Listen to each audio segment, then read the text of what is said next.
So hello guys, so today I'm going to share something I learned from yoga. So I've been doing yoga for almost 2 years consistently. While I wouldn't consider myself a real or professional yogi, but I did learn something that I felt super helpful and can maybe tell you a little bit about what yoga is, maybe can get you started if you were thinking about, you want to try yoga once or twice. The types of yoga I've done include Iyengar, which is more about body positioning, how to use the right muscle group to do yoga, and the Vinyasa for the most of the time. I think I did do Hatha yoga a little bit, and then from last summer I started doing hot Vinyasa yoga and hot power yoga. So I've tried all kinds of yoga and it was really fun. So yeah, let's get started. People who has done yoga probably have heard this pose called crowd pose. So when I was doing crowd pose, one of the things my instructor constantly told me is that keep your eyes up, keep your head up, don't look down, because a lot of people when they were doing that, they tend to just look down because they are so afraid of falling. And actually a lot of poses are like that. A lot of people are afraid of falling, so they wouldn't do the opposite way.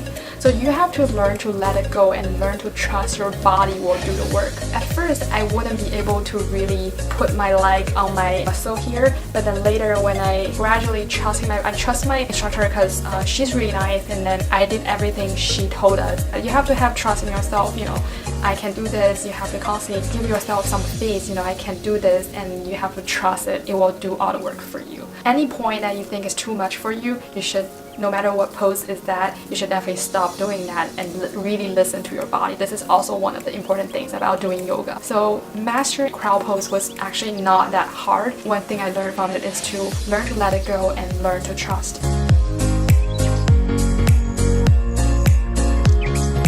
And a lot of things that I realized about, a lot of yoga poses that we did in the yoga classes has to do with resist the gravity. This makes me think our aging process is also a process of having this resistant force that go against gravity. So as most of you might already notice or observe, for those people who are getting old, they tend to bend their back, but also a lot of people trying to just be straight as possible because they don't want their body to be old. And then doing yoga actually I think definitely helps that, especially Iyengar yoga. My classmates, they were in their 60s, 70s. They were doing that because they just try to keep their body straight. So I think a lot of the yoga poses has something to do with adding this a little bit force to your body so it will go against gravity.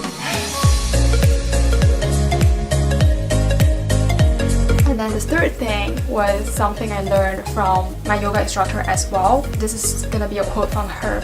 So she said doing yoga is like building different layers of you. Every time you are discovering a new layer of yourself, and then you will just add up every time you discover something new about your body. I think this is a perfect analogy about doing yoga because it is about self-exploratory.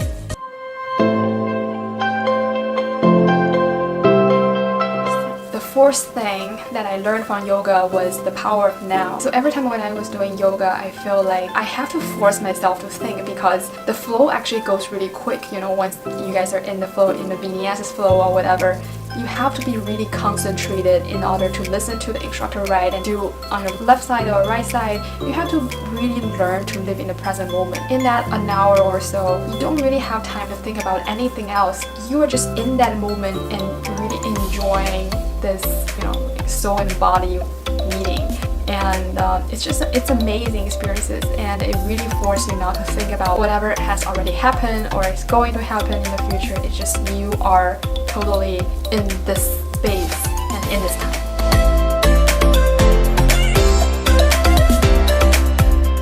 So the fifth thing is something I do every time before I started doing yoga. So you have to know your purpose. That for me, the most important thing doing yoga is finding that perfect alignment of my physical body, my mind, and spirit. So I feel like all three are kind of on their own, but doing yoga really helps you to connect those three things in you. The mind, body, emotion is a marriage of mental and physical body, if that makes sense. So you have to have that clarity and that thought in you, so you know what to get out of these experiences. Like I feel like yoga shouldn't be just like twisting your body. It's a very powerful tool that it's more than twisting or just keeping healthy.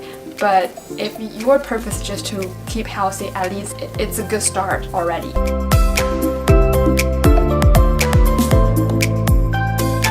So my last lesson about yoga has something to do with the last pose that we were doing, which is Savasana. Excuse my pronounce. So basically this is about just lying down and doing nothing. One thing I learned most about this process is I really learned to trust the process. So every time when we lie down, our instructor always say, we have plenty of time, but just trusting me to take care of the time for you and just close your eyes, let your body relax. It's basically a practice of doing nothing and try to observe your body from head to toe and what's going on in your body, where is your tension. It's like doing a meditation, but it's a little bit different from meditation because meditation doesn't require you to always just lying down. It can be seated meditation as well. So yeah, I guess that's pretty wrap up everything I learned from yoga so far, and hope it helped you to know a little bit more about what yoga is, and for those who actually try to practice some yoga, maybe it will give you some good start.